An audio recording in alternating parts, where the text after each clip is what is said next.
Assalamualaikum warahmatullahi wabarakatuh. Perkenalkan, nama saya Muhammad Sofwan, NIM 1914080014 dari jurusan Tadris IPA Fisika A, mata kuliah Metodologi Penelitian yang diampu oleh Ibu Dr. Milyasari SPD MSI. Baiklah, pada video kali ini saya akan menjelaskan materi tentang konsep dasar penelitian. Yang pertama yaitu pola berpikir ilmiah, hakikat dan tujuan fungsi penelitian pendidikan, paradigma pendekatan penelitian, dan karakteristik perbedaan penelitian di bidang pendidikan, dan komponen laporan proposal atau skripsi, dan tahapan dari berbagai jenis penelitian pendidikan dan hambatan-hambatan dalam penelitian pendidikan dan solusinya. Yang pertama yaitu pola berpikir ilmiah dan non-ilmiah. Pola berpikir ilmiah yaitu kebenaran yang dapat dipertanggungjawabkan secara rasional dan empiris, dan pola berpikir yang dipakai yaitu yang pertama yaitu deduktif, penganut aliran rasionalisme dan pandangan terhadap kebenaran bahwa kebenaran tersebut sesungguhnya sudah ada. Kelemahan aliran rasionalisme kesulitan untuk mencapai kata sepakat. Yang kedua yaitu induktif, yang penganut aliran empirisme dan pandangan terhadap kebenaran bahwa kebenaran dan ilmu pengetahuan hanya dapat diperoleh melalui pengalaman, dan adanya pendekatan objektif yaitu pendekatan ilmiah yang diterapkan dalam bentuk penelitian yang sistematik. Kelemahan aliran empirisme yaitu gagal menemukan kebenaran.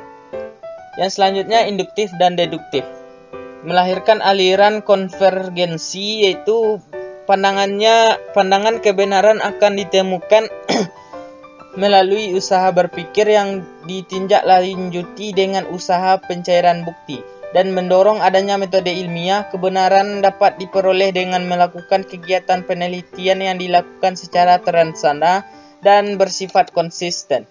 Pola berpikir non-ilmiah yaitu upaya untuk memperoleh pengetahuan dan memahami fenomena tertentu yang dilakukan secara tradisional, dan cara yang dilakukan dalam berpikir non-ilmiah yaitu melalui proses dan penggunaan akal sehat berupa kebenaran, dan juga dapat mengakibatkan kesesatan atau menyesatkan, dan bersifat prasangka dan menemukan secara kebetulan. Contohnya penemuan kina sebagai obat penyakit malaria, penemuan dengan menggunakan institusi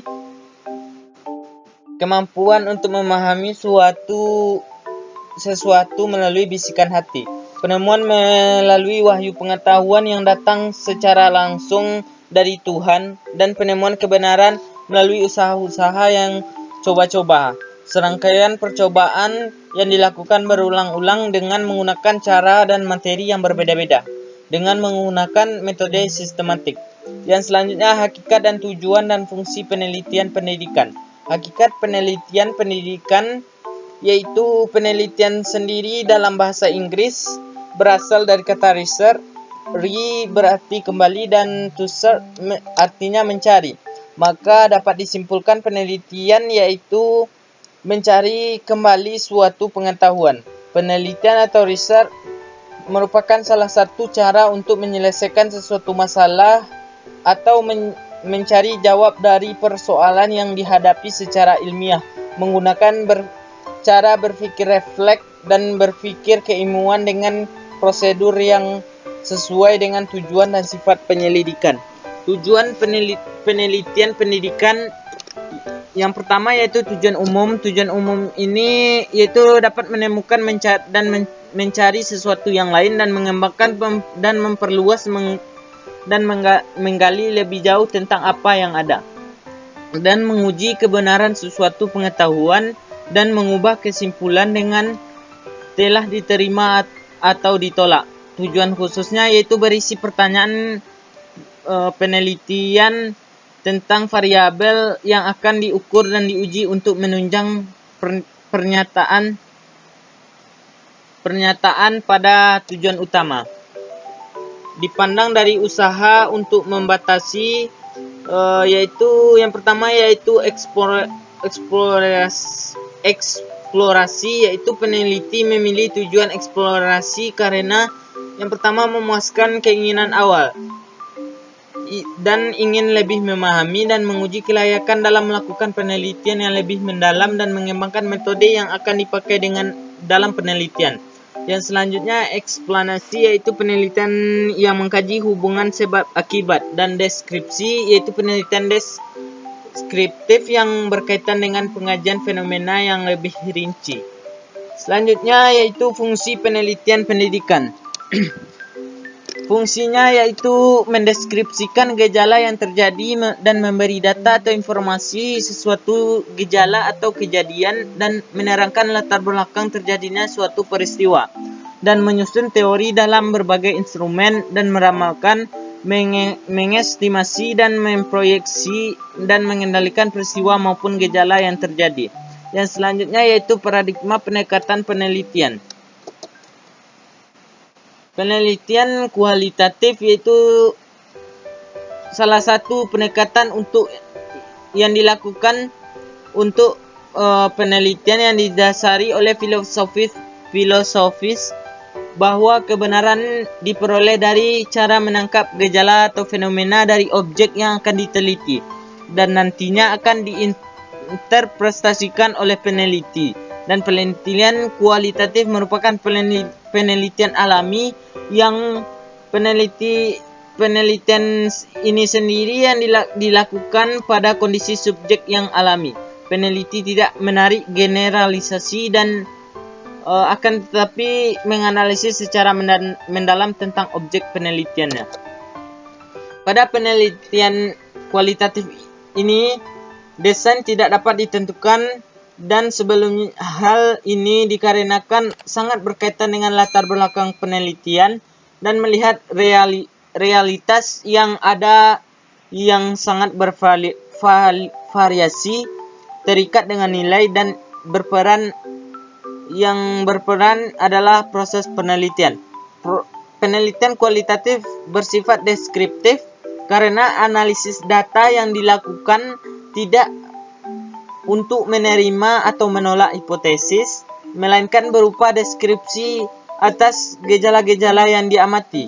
Penelitian kualitatif ini cenderung lebih berkembang dan banyak digunakan pada ilmu-ilmu sosial yang berhubungan dengan perilaku atau sifat manusia.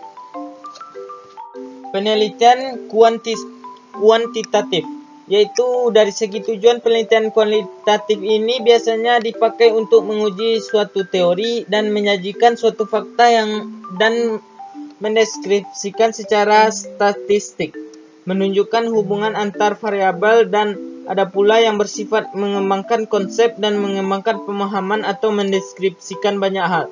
Dari segi metode, penelitian kualitatif umumnya menekankan pada eksperimentasi, deskripsi, survei, serta menemukan korelasional.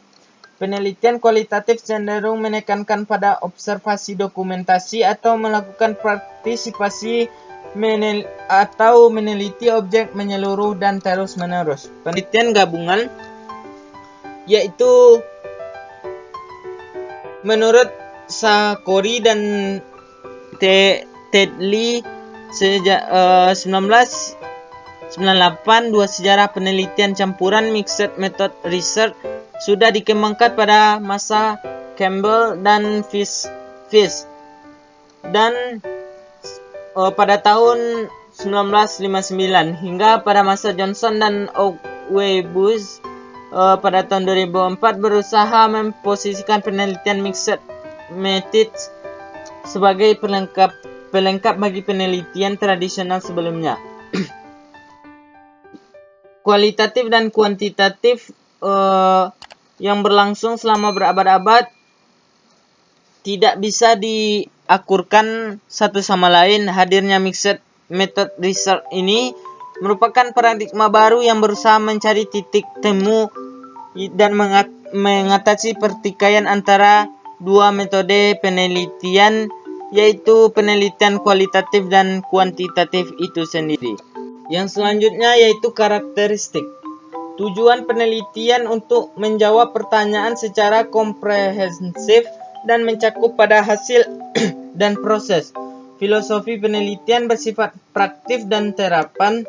Sebagai metodologi penelitian, campuran ini melibatkan asumsi fisiologis yang membimbing arah dan pengumpulan dan analisis data, serta mengolah pendekatan penelitian kualitatif dan kuantitatif pada banyak fase proses penelitian tersebut.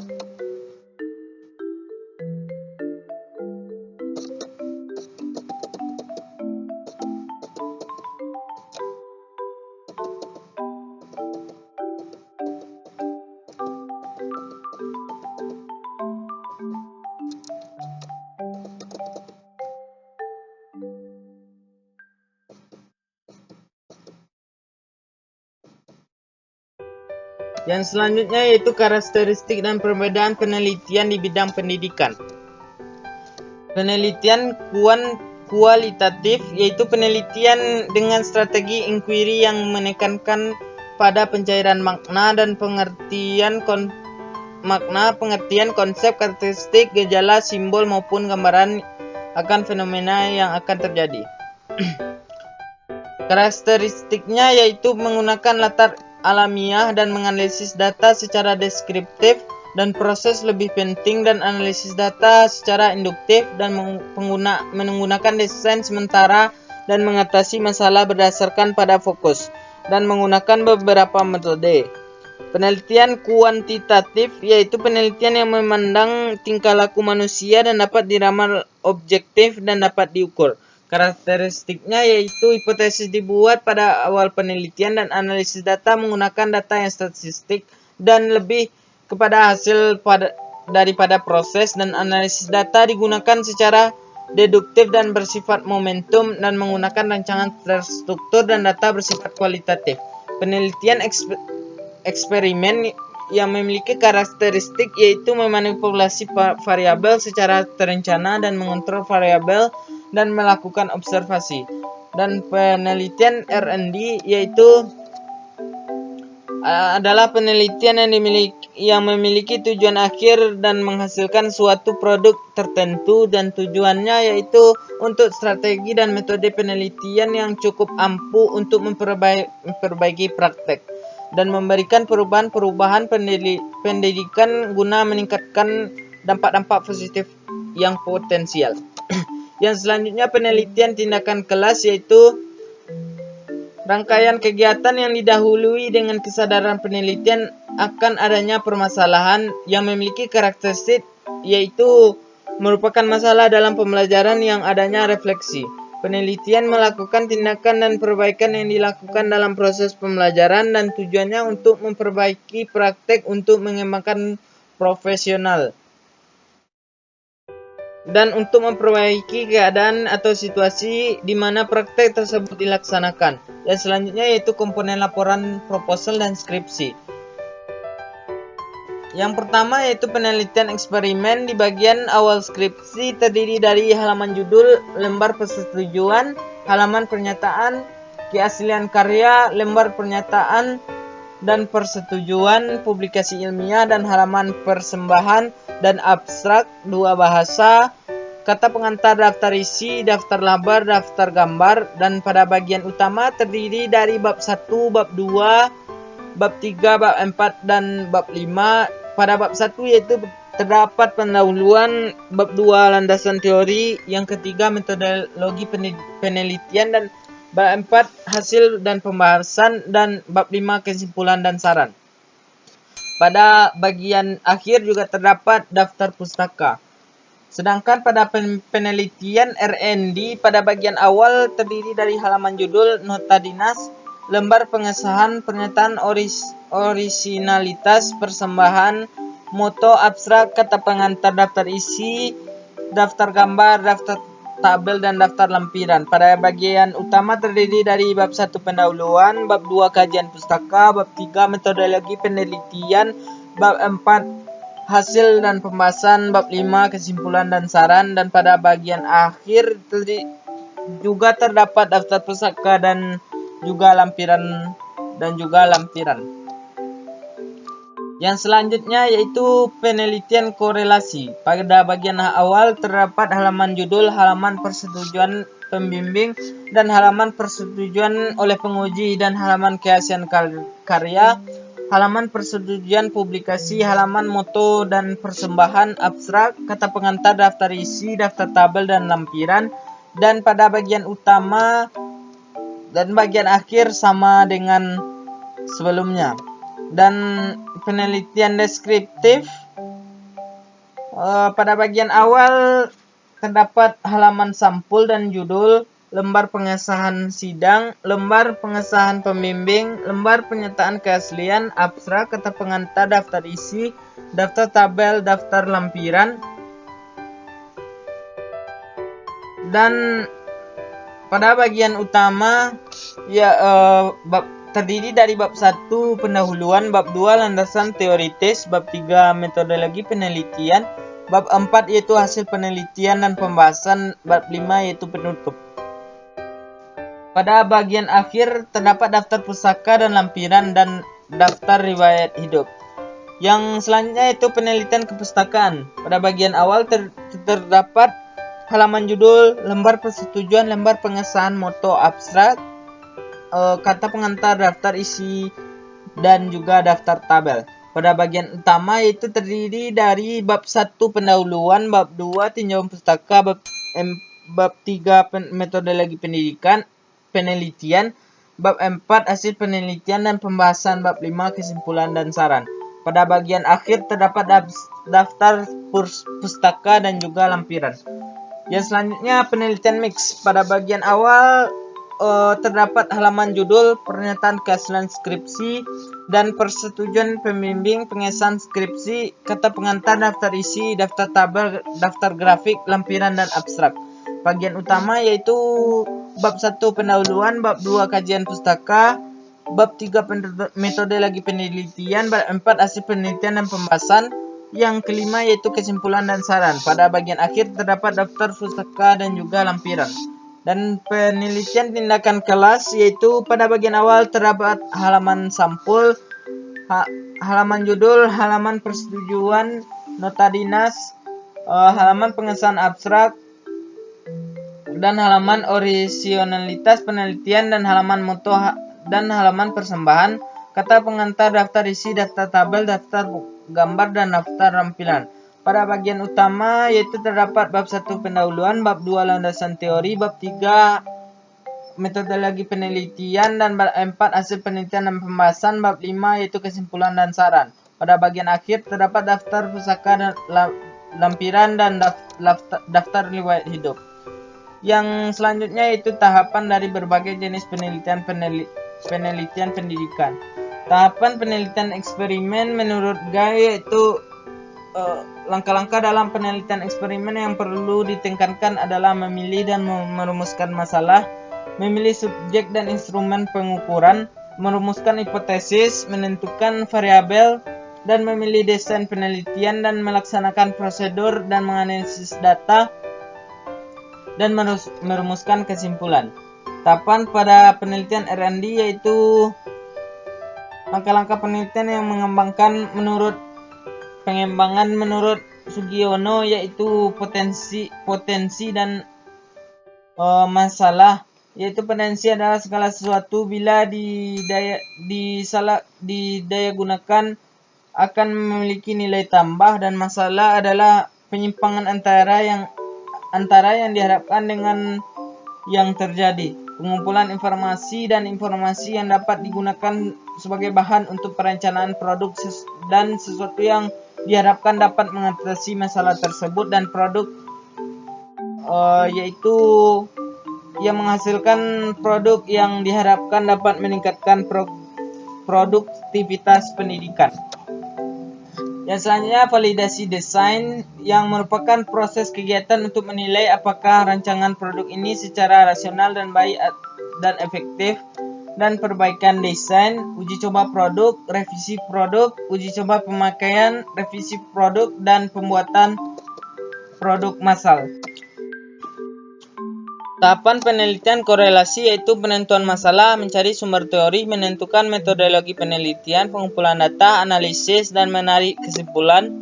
Dan tahapan penelitian deskriptif yaitu mengidentifikasi adanya permasalahan yang signifikan dan membatasi dan merumuskan permasalahan secara jelas dan menentukan tujuan dan manfaat penelitian dan melakukan studi pustaka yang berkaitan dengan masalah dan permasalahan dan menentukan kerangka berpikir, mendesain metode, menyimpulkan dan membuat laporan penelitian. Tahapan penelitian kepustakaan yaitu memilih topik, menentukan metodologi penelitian, pengumpulan data, penyajian data, penyusunan laporan, dan tahapan penelitian mix yaitu mengumpulkan data, menganalisis data kuantitatif dan menguji keabsahan data dan melakukan interpretasi seluruh data dan menganalisis data kuantitatif dan kualitatif. Tahapan pada penelitian dan tindakan kelas yaitu permasalahan yaitu bertitik tolak dari gagasan-gagasan yang bersifat umum mengenai keadaan yang perlu diperbaiki, dan menganalisis masalah dan perumusan masalah bertujuan untuk menetapkan tindakan perbaikan yang perlu dilakukan dan formulasi solusi dan mempersiapkan pelaksanaan seperti menentukan jadwal dan materi pembelajaran. Dan yang selanjutnya hambatan dalam penelitian pendidikan dan solusinya. Hambatannya sendiri yaitu kurangnya minat dan motivasi dan kemampuan akademik yang rendah sehingga kesulitan dalam menetapkan pembahasan, dan kurangnya pengetahuan tentang metodologi penelitian dan menyusun kajian pustaka, dan kesulitan menemukan permasalahan yang ada, dan kurang referensi buku atau literatur dan dosen pembimbing yang sulit ditemui. Solusi yang dapat diberikan yaitu mencari literatur yang lebih banyak dan mempelajari tata cara penulisan karya ilmiah yang baik, dan lebih banyak belajar dan membaca, lebih aktif dalam mengenal hal baru, dan mengurangi penggunaan gadget yang akan mengganggu. Mungkin hanya sekian yang dapat saya jelaskan pada video kali ini. Saya sudahi dengan wassalamualaikum warahmatullahi wabarakatuh.